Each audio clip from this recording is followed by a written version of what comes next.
بسم الله الرحمن الرحیم. ستا ډېره مننه شکریه ادا کوم چې زموږ له ټایم راکړه موږ ته محضر وکړه او تا مدرسې متعلق ته بحثونه کول غواړې. انشاءالله موږ تاسو ته مختصر لږ جواب درکوو. د دې مدرسې بنیاد موږ ایښی 2011 کې زموږ دوه شیوخو مفتي صاحب د ډوک او حاکي صاحب د باجوړ دواړه مشران راغلي او هغوی بنیاد د دې مدرسې ایښی 2011 کې.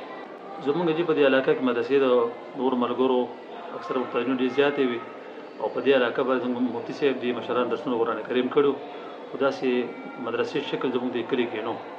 یو مدرسه زموږ په هغه سر کې وه چې کومه جبه کې زموږ آباده ده او دې به زموږ مدرسې څه داسې شکل نه. موږ د مفتي صاحب مشوره باندې دا سرپرستي ده دا بنیاد به کېښود چې موږ د حفظ نه کار شروع کړو. بنیاد نه د کلي ماشومان دپاره مسافر طلباو دپاره چې بنیاد نه سبقونه ووایي او بل انشاءالله بیا خپل درس نظامي او مکمل. نو د بنین مدرسه خو دا ماشاءالله تاسو وکته ستاسو وړاندې ده او د کوم چې د بناتو نه متوقع ده هغې دپاره موږ ځای اخیستی 124 مرلې دی د باندې بلډینګ روان دی، خیال کار پې شروع دی.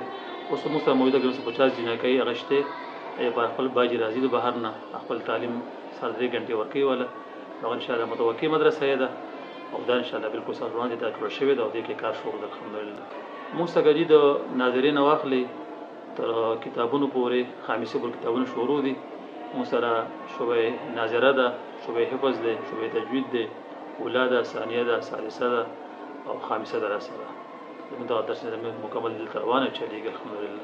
موږ سره استادان تقریبا د چې کوم زموږ د کتابونو شعبه ده کې شپږ استادان دي او زموږ چې کوم د 2.5 غنټو طلبا دي کلیوال تقریبا 7 استادان دي او طالبان تقریبا موږ سره په رهایشي تقریبا 60 پورې پاتې کېږي او کلیوال تقریبا دغه 150 لږ دغه پاتې کېږي. زموږ اکثر طلبا چې کوم دي کلیوال هغوی نه موږ څه ماهانه برابر غونډه کې فیس اخلو، چاہے د موږ تعاون هم ورکړی دی 200 روپیه 250 اخلو. چې کوم رهایشي طلبا دي هغوی نه موږ 1500 د لنګر دپاره خرچه اخلو او داسې څه ملګري شته کلي کې دي څه بهر دي چې هغوی موږ سره بھرپور تعاون کوي او هغوی په مشوره باندې دا کار ته الله پاک روان کړی دی.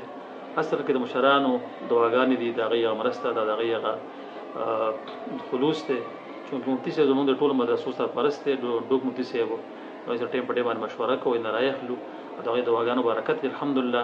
ډېر ښکلې طریقې سره مدرسه چلېږي او څه پریشاني مسله موږ ته نشته. زموږ اراده ده چې موږ سره کم طلبا مسافر دلته کې پاتې کېږي دلته راځي نو څنګه چې موږ د خپلو بچو لپاره دنیوي تعلیم سوچ کړی دی هغوی له موږ تعلیم ورکوو.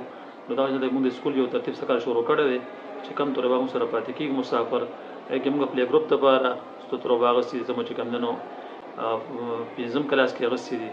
نو موږ چې مثال زموږ دا طلبا چې کوم دی نو دلته کې تعلیمي اصلي تعلیم حاصل کړي ورسره چې کوم دی موږ د کمپیوټر او د لیپټاپ یو نظام دلته بره یو کمره جوړه کړې ده چې موږ دلته مکمل د کمپیوټر او د لیپټاپ تعلیم ورکوو چې د دې مدرسې سره سره خپل اصلي تعلیم هم وکړي او چې کوم دغه دنیا کې نن سبا اهم ضروريات دي د میډیا دي مثال دغه اسباب دي دا سره انشاءالله موږ دې ته مکمل خو او دې موږ دغه څه معاوضه یا څه فیس وانخلو دا د مدرسې خدمت انشاءالله موږ دا برابرو انشاءالله.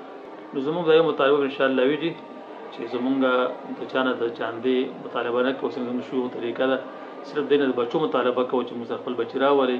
الحمدلله دې مدرسې بنیاد موږ کله نه ایښی تر دې ساعته پورې موږ څخه الحمدلله الله پاک بهترین تعاون موږ له الله راکوي او موږ په دې کې مطلب چاته محتاج نه یو الله پاک دا کار چلوي او صرف دا مطالبه کوو که د شهادت ملګري دي که د محلې ملګري دي نور داسې ملګري موږ خپل بچي راکړي هغوی بهترین تعلیم او تربیت وشي.